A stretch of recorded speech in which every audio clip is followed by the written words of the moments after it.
Sefanya mendorong bangsa ini untuk mencari Tuhan. Untuk mencari Allah. Dan seruan tersebut merupakan permohonan terakhir dari sang nabi, ya, agar mereka terhindar dari murka Tuhan. Yang pertama di ayat yang ketiga kita lihat, bersama-sama, solusi dari Sefanya untuk bangsa ini adalah bertobat dengan mencari Tuhan. Yang pertama, carilah Tuhan, hai semua orang, carilah Tuhan. Yang pertama, carilah Tuhan. Dihimbau, diingatkan, dimotivasi, ya. Seruan Sefanya, carilah Tuhan. Cari Tuhan lewat kita beribadah dengan sungguh-sungguh kepada Tuhan. Cari Tuhan dengan menaikkan penyembahan, praise worship kita yang tulus kepada Tuhan. Tentu apa yang kita lakukan terfokus kepada Allah, untuk mengenal Allah dan mengasihi Dia. Untuk mengenal Allah dan mengasihi Dia sebagai Tuhan. Amin. Haleluya. Cari Tuhan lewat kita beribadah dengan sungguh-sungguh. Cari Tuhan lewat kita menaikkan praise worship kita dengan tulus kepada Tuhan. Bukan sesuatu yang dibuat-buat, tetapi tulus. Haleluya.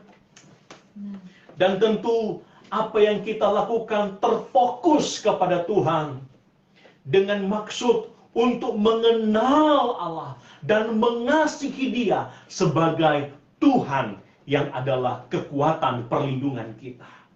Amin.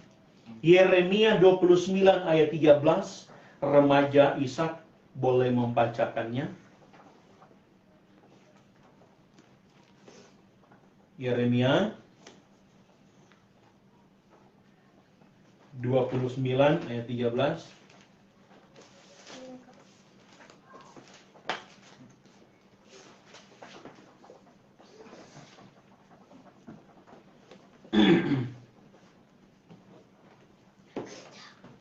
Yeremia 29 ayat yang ke-13. Apabila kamu mencari aku, kamu akan menemukan aku, apabila kamu menanyakan aku dengan segenap hati. Haleluya, haleluya. Jelas firman Tuhan, apabila kamu mencari aku, kamu akan menemukan aku. Apabila kamu menanyakan aku dengan segenap hati. Ada syaratnya. Menanyakan aku. Melakukan sesuatu untuk menemukan Tuhan. Berjumpa dengan Tuhan. Mengalami kasih karunia Tuhan dengan segenap hati. Amin. Bukan yang buat-buat, tetapi dengan segenap hati. Ketika kita mencari Tuhan, kita akan menemukan. Firman Tuhan kepada bangsa Israel, sesungguhnya asalkan kita datang dengan segenap hati, sungguh-sungguh terfokus kepada Tuhan dengan maksud ingin mengenal Tuhan dan mengasihi Tuhan sebagai kekuatan dan perlindungan kita, kita akan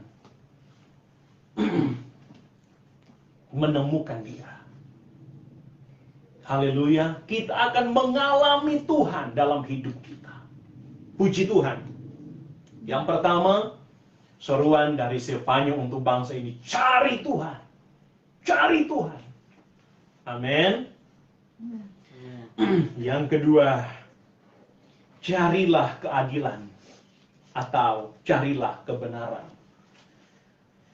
Amos 5 ayatnya yang ke-24.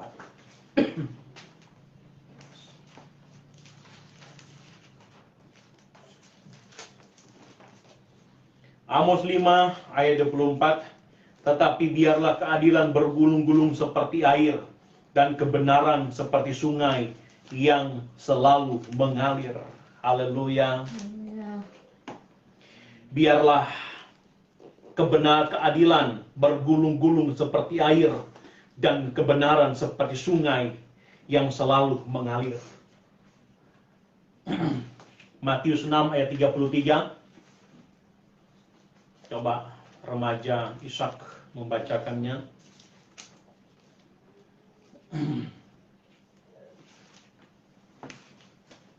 Matius 6 ayat 33. Tetapi carilah dahulu kerajaan Allah dan kebenarannya, maka semuanya itu akan ditambahkan kepadamu. Garis besarnya, carilah dahulu kerajaan Allah. Yang perlu kita garis bawahi yang berkaitan dengan khotbah pada hari ini, kebenarannya. Di dalam Amos tadi, keadilan dan kebenaran. Matius 6 ayat 33 ada kata kebenaran di sana. Maka semuanya itu akan ditambahkan kepadamu. Segala berkat, apa yang kita butuhkan, apa yang kita harapkan, berkat-berkat Allah akan memenuhi setiap kebutuhan keperluan hidup kita. Haleluya. Asalkan kita mau mencari keadilan, mencari kebenaran, dan mau menghidupi kebenaran itu. Bukan sebatas konsep, bukan sebatas pengetahuan, dan sebatas itu saja. Tetapi apa yang telah kita pahami tentang kebenaran, bagaimana mengasihi Tuhan, bagaimana beribadah yang benar kepada Tuhan, bagaimana kehidupan berkorban, dan berkenaan dengan kebenaran-kebenaran Tuhan yang lain. Bukan sampai sebatas konsep, tetapi kita mau melakukan dan menghidupi kebenaran itu, maka berkat Tuhan hadir bagi kehidupan kita. Amin. Bukan sebatas berkat-berkat materi, ya, jaminan hidup, tetapi berkat perlindungan, berkat keamanan Tuhan hadirkan kepada kita semua. Yang ketiga menjadi seruan Nabi Tuhan ini, Sefanya, adalah yang ketiga, carilah kerendahan hati. Amsal 15 ayat 33. Amsal 15 ayat 33. Ishak persiapkan Mazmur 37 ayat 11.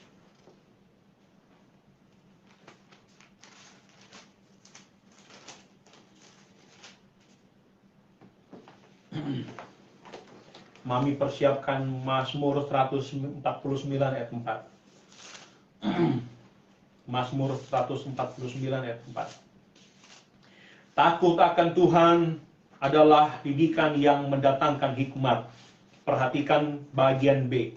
Dan kerendahan hati mendahului kehormatan. Kerendahan hati mendahului kehormatan.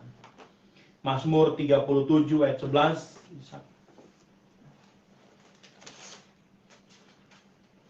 Mazmur 37 ayat 11. Tetapi orang-orang yang rendah hati akan mewarisi negeri dan bergembira karena kesejahteraan yang berlimpah-limpah.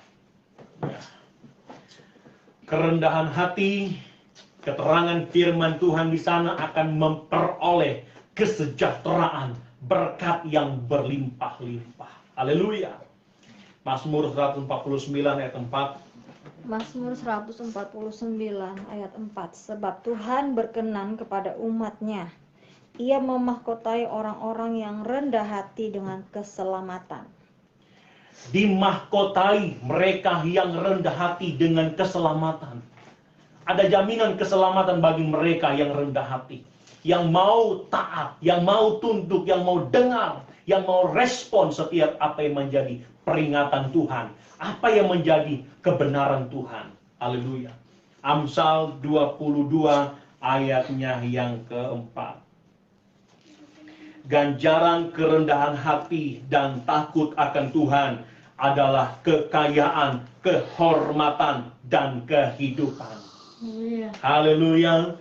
Sekali lagi, di poin yang ketiga, di Amsal 22 ayat 4, ganjaran kerendahan hati dan takut akan Tuhan adalah, perhatikan, yang pertama kekayaan, yang kedua kehormatan, dan kehidupan. Haleluya.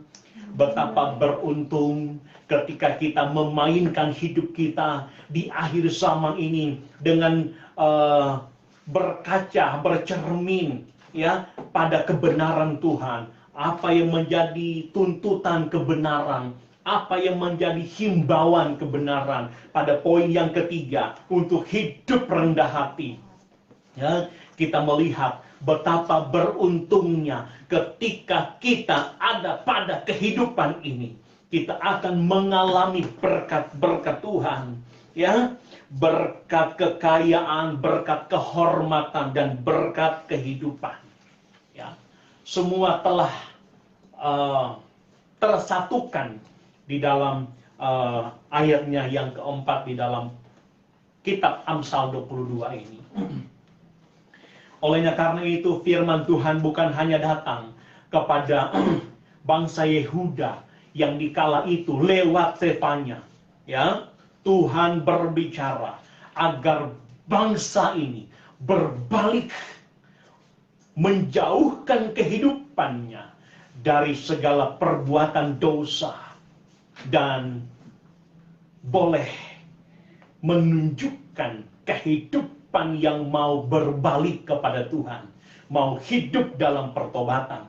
Mungkin hari-hari ini Bapak Ibu umat Tuhan, keluarga House of Grace Ministry, dimanapun berada, kita tanpa kita sadari, ya, mungkin kita berkata kita jauh dari monitoring, ya, orang tua kita, kerabat kita, keluarga kita.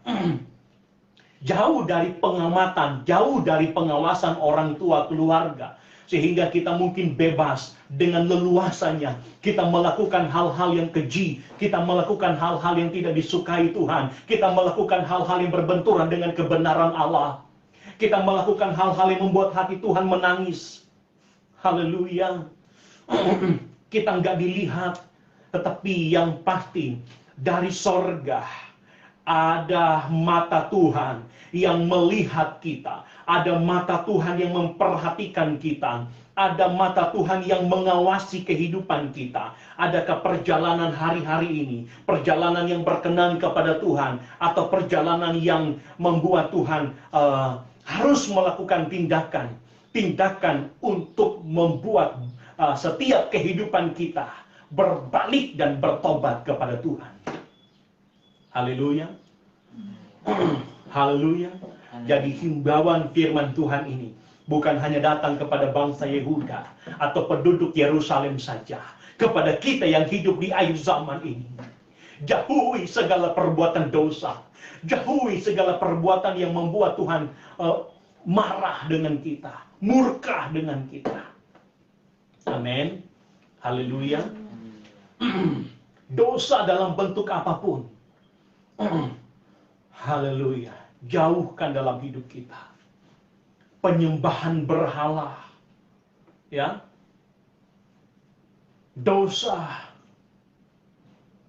perzinahan, dan dosa-dosa yang lain yang termuat dalam firman. Firman telah ingatkan kita, firman telah menghimbau kita. Hal-hal yang Tuhan tidak sukai itu pun ada dalam kebenaran Tuhan, ditulis untuk kita perhatikan, dan lewat hamba-hamba Tuhan diperdengarkan untuk kita respon, kita tangkap, kita terima. Sehingga itu yang akan menjadi alarm bagi kita. Kalau kita ada dalam satu keadaan yang kita mau berbuat dosa, ada satu firman yang telah diingatkan kepada kita. Kalau kamu berzina, kamu akan mengalami hukuman. Ketika kita ada di satu kondisi keadaan dan kita seolah-olah mau melakukan penyembahan berhala. Ada alarm, ada kebenaran yang ada dalam kehidupan kita mengingatkan. Itu sesuatu yang keji akan mengakibatkan hadirnya murka Tuhan kepada kita. Kita akan menjauhkan penyembahan berhala. Penyembahan berhala tidak hanya terfokus kepada benda-benda mati saja. Tetapi penyembahan berhala ketika kita mungkin terlalu mengkultuskan orang-orang lain. Ya, memberikan satu penyanjungan, pengagungan yang secara berlebihan. Tanpa kita sadari, kita mulai mensejajarkan kedudukan manusia yang kita puja sama kedudukannya dengan Tuhan tanpa kita sadari. Ketika kita cross check, enggak kok. Tetapi pada kenyataannya kita jumpai demikian adanya. Kita terlalu berlebihan memfigurkan orang. Sehingga orang-orang di sekitar kita ini jelek adanya. Sehingga orang-orang di sekitar kita ini nggak ada apa-apa. Gitu. Padahal terlalu banyak kelebihan orang-orang di sekitar kita. Tetapi karena kita telah mengkultuskan, ya, memfigurkan orang tersebut berlebihan, sehingga orang-orang di sekitar kita yang punya banyak kelebihan, itu pun kita tidak bisa lihat yang ada kekurangan mereka. Yang ada kekurangan mereka, tidak ada kelebihan. Haleluya. Puji Tuhan. Inilah firman Tuhan yang boleh saya bawakan kepada kita semua. Mari, kalau firman telah datang kepada kita, tangkap, dengar, dan mau lakukan. Jauhkan hidup kita dari dosa. Jauhkan kehidupan kita dari kehidupan cemar, ya. Tetapi kita mau hidup benar di hadapan Tuhan. Puji Tuhan.